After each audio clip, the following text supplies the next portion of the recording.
সাদাকা শুধু অর্থদান নয়, এটি আসলে মনের প্রশান্তি, যেটি আমাকে মনে করিয়ে দেয় আমার আয়ের পুরো অংশের মালিক আমি নই।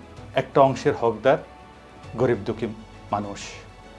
মানুষ যখন দুঃখ কষ্টে পড়ে তখন আল্লাহর রহমত প্রার্থনা করে। সাদাকার মাধ্যমে আল্লাহর রহমত পাওয়া যায় বলে আমি মনে প্রাণে বিশ্বাস করি। সাদাকা মানুষকে বিপদ আপদ থেকে রক্ষা করে, লোভ হিংসা কমায়।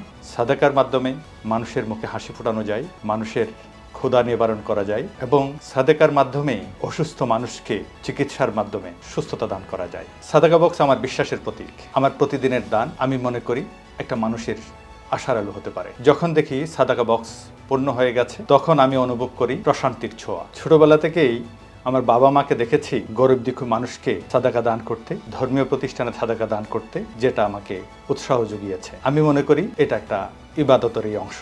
আমার পথ চলায় আল্লাহর রহমত সবচেয়ে বড় অনুপ্রেরণা। প্রতিদিনের অল্প দান একটা মানুষের জীবনে অনেক বেশি বড় পরিবর্তন নিয়ে আসতে পারে। আমি দেখেছি আমার সন্তানরাও আমার দেখা দেখি এই সাদাকা বক্সে দান করতে।